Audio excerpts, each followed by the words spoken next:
I do like that you gave that tip on 171 and the brow line, because that really is recognizable.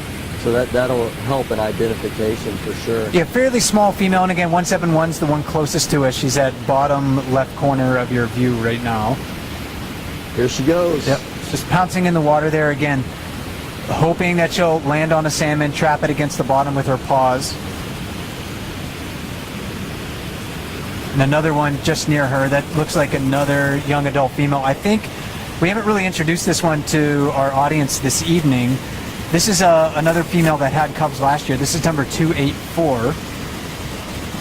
Yeah, people are really interested in her too. Oh, it looks like she picked up the same one that 409 let go of. Right, so being opportunistic is a trademark of bears, and she was just in the right place at the right time. Now, how's that for salmon identification? And we'll take a look at her for just a moment and see if she eats the whole thing. I suspect that she probably will. Unlike 409, I don't think she's had as many fish this evening. Believe it or not, the bears do have, limited capacity in their stomach. They will eat incredible amounts of fish. Many tens of pounds per evening if they can get a hold of them. And as she walks out of our line of sight, we'll pan back to the river. There's a couple other bears that are eating fish there. Who's the one eating fish right here? The one, that's in our line of sight right now is number 274. Again, a young adult male, born in 2007. Wide set ears, fairly narrow muzzle. Really does have wide set ears, doesn't he?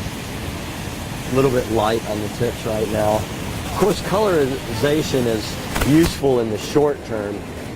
Colorization does not really help when we get into the fall, because they come back and their coats can look remarkably different. I remember last year following 128 and her family quite a lot, and 128 was a very blonde bear as we knew her in July, and she came back in the fall and she was actually a really, really dark colored bear at that point in time. So we can't count on 274 having the same colorization exactly, but those wide set ears is definitely something that we can use to recognize again later this summer. And you can see he picked up another fish that just drifted downstream. So again, being very opportunistic. And all of these bears are taking advantage of what's happening right now. Just a lot of fish jumping per minute. I haven't been able to count during the broadcast, but it seems like it's pretty easy to see maybe 100 fish jumping a minute. And 634 Popeye is doing what we talked about. Maybe hard to see on the camera from a wide angle, but he's had the fish trapped against his forepaw, and you can kind of see that, and it's just how he tends to eat fish, so it helps you recognize this. Oh wait, that's not him actually. Another bear doing the same thing. Yeah, so there's a good lesson.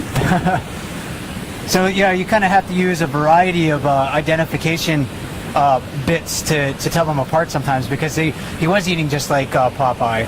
But way smaller, this bear. Yeah. Like, there's no reason to even think that. Popeye's way beefier.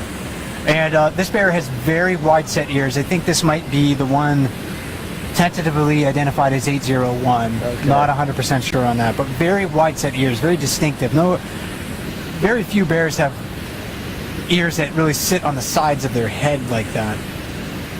So yeah, fairly recognizable from that perspective. And of course, there's a lot of bears at the waterfall, but there's even more downstream. And I'm not going to be able to show you all of them. I'm going to do another count in this area.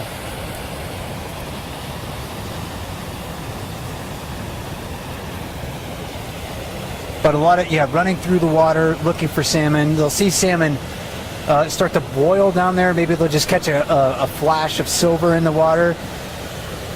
Then I've got 15 just right in the very immediate area of the falls here, not even counting the riffles. So again, still a very busy evening. Bears getting their fill. Most of them anyway, and eventually I think they'll all get their fill. For just a second, yeah. I like just seeing this little guy sitting on the rock down below. Sometimes bears They can tolerate cold water really, really well. But sometimes they look like us on the side of the pool, not sure they really want to go in, just sitting on the rock like that. And that, I think, was a young subadult, maybe numbered 717.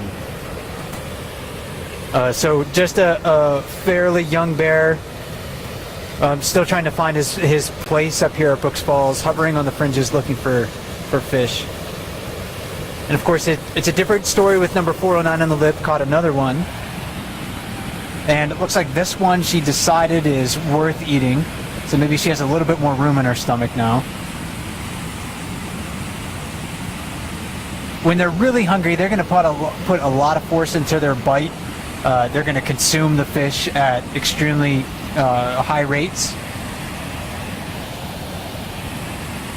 And looks like she might just be going for the skin on this one. We'll try to zoom in and take a look, because the relative proportion of the fish that she eats is going to tell us about how full she is.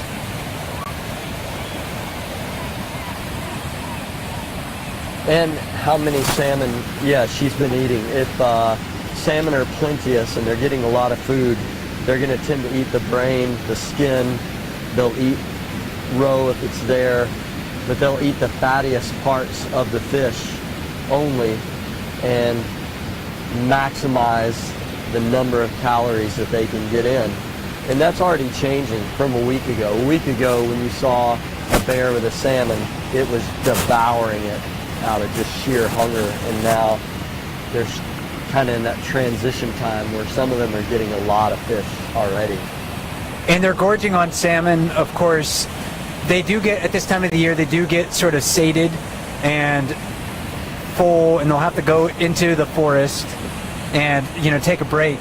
In the fall, of course, they'll be doing a lot of sleeping and eating, but in the fall they'll go into a state called hyperphagia, where their body's mechanism that says you're full is kind of switched off. So they just always are feel the need to eat and eat and eat. And they're not quite at that point right now. That really sort of hits in September. But they're trying to get a head start. Again, they live in a feast or famine world, and right now it is definitely a feasting time. But later on, if they're not able to find enough food, they may need these calories even more. True. And last year was a very strong salmon run, not only of the red salmon or the sockeye, but also the silver salmon. There was a strong run here as well later in the summer. So many of these bears came out of hibernation in really good shape. They had not lost as much weight as they sometimes will, because they were able to pack it on so well last year.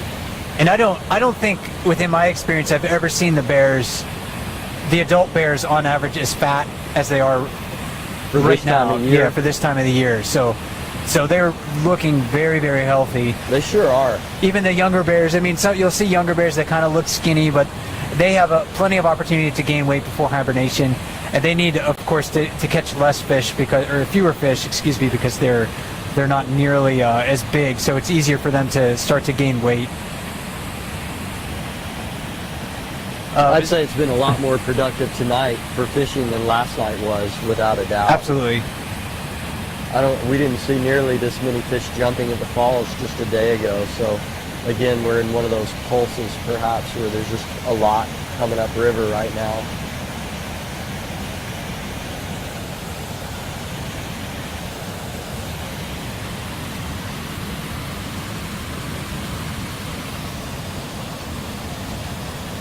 And downstream, 1, 2, 3, 4, 5, 6, 7, 8 bears from the island downstream.